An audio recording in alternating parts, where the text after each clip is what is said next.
ఫ్రాన్స్తో భాగస్వామి ఇక ప్రత్యేకం.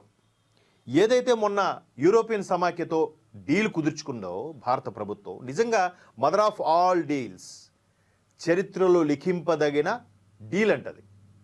దాని గురించి ఎక్కడా ప్రతిపక్షాలు విపక్షాలు మాట్లాడరు. దాని గురించి మదర్ ఆఫ్ ఆల్ డీల్స్ అన్నారు కదా, ఏంటి అందులో ఉన్నాయి చెప్పండి అని అడిగితే వాళ్ళు చెప్తారు కదా. అవి వాళ్ళకి ఎక్కడ పేరు వచ్చేస్తుందో, వాళ్ళు ఎక్కడ మంచి పనులు చేస్తున్నారని అబ్బురుపడతారో అని భయపడి అది చెప్పకుండా ఆ నరవనే రాసిన పుస్తకం, చైనా బార్డర్ ఏంటి, పాకిస్తాన్ మీద అటాక్ చేయడం మాకెందుకు చెప్పలేదు, ఇట్లాంటి సిల్లీవి అడుగుతున్నారు. అమెరికాకు లొంగిపోయారు. అమెరికాకు లొంగిపోవడం ఏంటి? ఎంత దిగొస్తున్నాయి రేట్లు అవన్నీ కూడా. మీరు ఒకసారి ఎందుకు ఆలోచించరు? ఆ కోణంలో ఎందుకు ఆలోచించరు? ఎప్పుడైనా మీరు పాకిస్తాన్కి ఇది పోయించారా? మీ ప్రభుత్వం ఉన్నప్పుడు ఇది పోయించారా? లేదు. సడన్గా ఒకసారి పాకిస్తాన్కి పోయించారా అనే సందర్భం వచ్చింది కాబట్టి ఇక్కడ మనం ఒక సందర్భం మాట్లాడుకోవాలి. ఇక్కడ సందర్భం ఏంటంటే, ఒకసారి అందరూ చెప్పుకునే దావుద్ ఇబ్రహీం అనే పేరు అందరికీ తెలిసిందే. ఎందుకంటే చాలా సినిమాల్లో కూడా ఆ పేరును వాడుకుంటుంటారు డాన్గా. సో అటువంటి దావుద్ ఇబ్రహీం పాకిస్తాన్లో కరాచీలో ఒక కార్యక్రమానికి హాజరైతే ఆయన్ని మ్యాక్సిమం లేపేయడానికి ప్లాన్ చేశారట. కానీ లాస్ట్ మినిట్లో ఫోన్ వచ్చి ఆగిపోయారంట. ఇక్కడ అంటే మన వాళ్ళు ఎవరైతే సీక్రెట్గా అక్కడ పనిచేస్తుంటారో వాళ్ళు ఎక్కడికి వెళ్తే అక్కడ లాస్ట్ మినిట్లో పాయింట్ బ్లాంక్లో గన్ స్టార్ట్ చేసే ముందు ఫోన్ వచ్చి ఆగిపోయిందట. ఎవరు? ఏ ప్రభుత్వ హయాంలో జరిగింది? ఎందుకు వాళ్ళని పెంచి పోషిస్తున్నారు? ఏంటి అవసరం?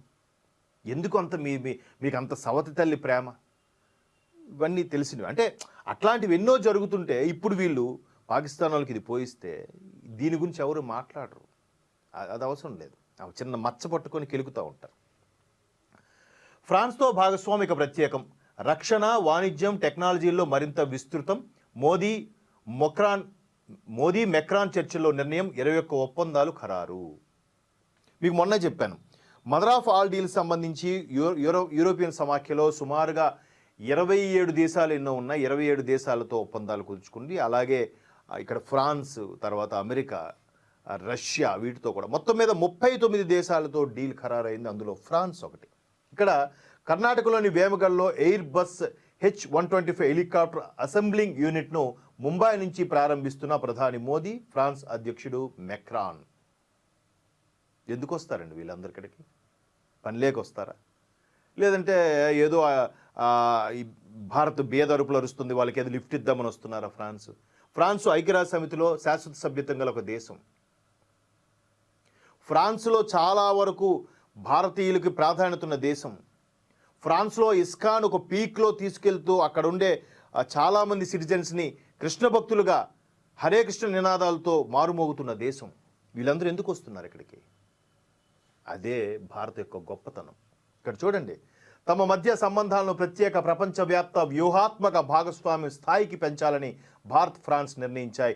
ప్రపంచంలో భౌగోళిక రాజకీయ కల్లోల పరిస్థితుల్లో రక్షణ, వాణిజ్యం, కీలక ఖనిజాలు, ఉన్నత సాంకేతికత, రక్షణ భద్రత సంబంధించి, వాణిజ్యం కమర్షియల్ ఆస్పెక్ట్, కీలక ఖనిజాలు, విలువైన ఒక రకమైన ఖనిజకు మన దగ్గర కొన్ని లభ్యమవుతాయి, దానికి సంబంధించి ఉన్నత సాంకేతిక రంగాలు, ఇప్పుడు వాళ్ళ రేపు వస్తున్న ఏఐ టెక్నాలజీకి సంబంధించి ద్వైపాక్షిక సహకారాన్ని గణనీయంగా పెంచుకోవాలని భారత ప్రధాని మోదీ, ఫ్రాన్స్ అధ్యక్షుడు ఇమ్మాన్యుయల్ మెక్రాన్ ప్రతినబూనారు. ఒకరికొకరు ప్రతిజ్ఞ చేసుకున్నారంట. అంటే ఇట్లాంటి అంశాలు మనం ఎందుకు చర్చించుకోవాలి? దీనివల్ల ఉపయోగం ఏంటి అంటే ఇక్కడ మనకు అర్థం కావాల్సింది, భాగస్వాముల పురోగతిపై సమాలోచనలు జరిపారు. ప్రాంతీయ ప్రపంచవ్యాప్త ప్రాధాన్య అంశాలపై చర్చించారు. 21 ఒప్పందాలపై సంతకాలు జరిగాయి. అంటే ఈ సంతకాలు ఎందుకు జరిగాయి? ఈ సంతకాల వల్ల ఉపయోగం ఏంటి? అది చాలామందికి అర్థం కాని వ్యవహారం. ఆ సంతకాల వల్ల ఇంపోర్ట్స్ ఎక్స్పోర్ట్స్ జరుగుతున్నప్పుడు, లావాదేవీలు జరుగుతున్నప్పుడు దాని మీద మన సిటిజన్స్, మన పౌరులు ప్రత్యక్షంగా పరోక్షంగా కొన్ని వేల మంది ఆధారపడి బతుకుతారు. అదే టర్న్ ఓవర్, అదే జీవనోపాధి, అదే వ్యక్తి యొక్క తలసరి ఆదాయం పెరగడం. ఇన్ని అంశాలు దాని మీద ముడిపడి ఉంటాయి. సింపుల్గా ఏం ఒప్పందాలు ఏంటి, ఏంటి సంతకాలు ఏంటి అనుకోవచ్చు. అది ఎనలైజ్ చేస్తుంటే దాని మీద ఒక రోజు కూర్చొని మాట్లాడుకోవాలి. అంత పెద్ద సబ్జెక్ట్ అది. ఇరు దేశాల సైన్యాల మధ్య అధికారులను పరస్పరం నియుక్తం చేయడం మరొకటి. ఇక్కడ చూడండి, ఇరు దేశాల సైన్యాల మధ్య మీకు తెలుసో తెలీదో అమెరికా లాంటి దేశాలకు కూడా అమెరికాలో ఉండే కొంతమంది బ్లాక్ క్యాట్ కమాండోస్ అని అంటారు. అంటే వీళ్ళు మీకు ఇక్కడ ఎలా చెప్పాలి అంటే ఇక్కడ మన దగ్గర ఎలా అంటారు, అక్కడ ఏదో సంథింగ్ అంటారు ఆ కమాండోస్ని. వాళ్ళు సైలర్ కమాండో ఏదో పేరు నాకు గుర్తు రావట్లేదు. వాళ్ళు ఒసామా బిన్ లాడెన్ మట్టుపెట్టినప్పుడు రాత్రి సీక్రెట్గా హెలిప్యాడ్ల ద్వారా పెద్ద పెద్ద చాపర్ల ద్వారా దిగి వాడిని మట్టుపెట్టారు. ఇది ఆఫ్ఘనిస్తాన్లోకి చొరబడి అమెరికా సేన. సో వాళ్ళకి ఒక రకమైన గెరిల్లా ట్రైనింగ్ తర్ఫీదునిచ్చింది మన భారత కమాండోలు. వాళ్ళు ఇక్కడికి వచ్చి నెల రోజుల ట్రైనింగ్ తీసుకుని వెళ్ళారు. నెల రోజులు 3 నెలలు సంథింగ్. ఇది ఒక ఇంటర్నేషనల్ వార్తాపత్రిక ఇచ్చిన ఆర్టికల్లో ఉంది. ఇది ఎంత గొప్ప, మన వాళ్ళు ఇవ్వడం ఏంటంటే మన వాళ్ళు అక్కడికి వెళ్ళి ట్రైనింగ్ అయ్యారు, మన వాళ్ళు ఎక్కడికి వెళ్ళి వచ్చారు, ఈ హాలీవుడ్ సినిమాలు చూసేసి మిషన్ గన్లు వాళ్ళ దగ్గర తెచ్చుకున్నారు. ఈ ఆఫ్ నాలెడ్జ్ ఇదంతా మన దగ్గరికి గెరిల్లా ట్రైనింగ్కి వచ్చి వెళ్ళారని అంటే నిష్ణాతులై అక్కడికి వెళ్ళి అటువంటి సాహసాలు చేస్తున్నారంటే మనం ఎంత గర్వపడాలి. ఎంత రీసెంట్గా ఒక మహిళ కూడా అన్ని రకాల ట్రైనింగ్లు పూర్తి చేసిందంట. ఒక అసాధ్యమైన ట్రైనింగ్ కూడా ఒక మహిళ పూర్తి చేసిందంట మొట్టమొదటిసారిగా ఒక కమాండో స్థాయిలో. ఎంత గర్వపడాల్సిన విషయం. మహిళలు చేయలేరు, అది చేయలేరు. నిజంగా మహిళా సాధికారతకి మహిళలకి అందరికీ స్ఫూర్తి ఆమె. రీసెంట్గా అన్ని ఛానల్ అన్ని పేపర్లో కూడా వచ్చింది, మీరు చూసే ఉంటారు. అటువంటివి మన దేశానికి చాలా ప్లస్ పాయింట్స్ ఉన్నాయి.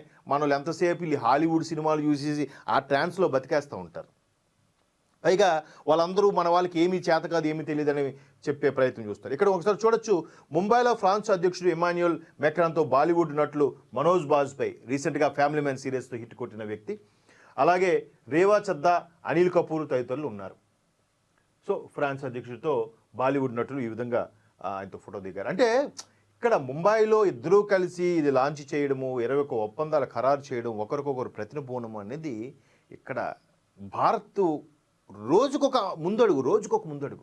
ఎప్పుడో 3 నెలలకో 6 నెలలకో ఒక రిబ్బన్ కట్ చేసామా, చేసామని కాదు. ఎంత బిజీగా తిరుగుతుంటాడో చూడండి ఆయన. ఒకరోజు ముంబైలో ఉంటాడు, ఢిల్లీలో ఉంటాడు, మద్రాసులో ఉంటాడు, హైదరాబాద్లో ఉంటాడు.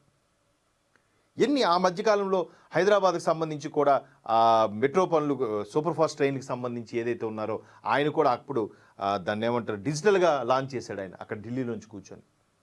ప్రతి నెల ప్రతి వారం ఏదో ఒక అప్డేటు, ప్రతి ఒక్క ముందడుగుతో వస్తుంది. దీన్ని ఎవ్వరూ మాట్లాడరు. నిజంగా అది దురదృష్టకరం.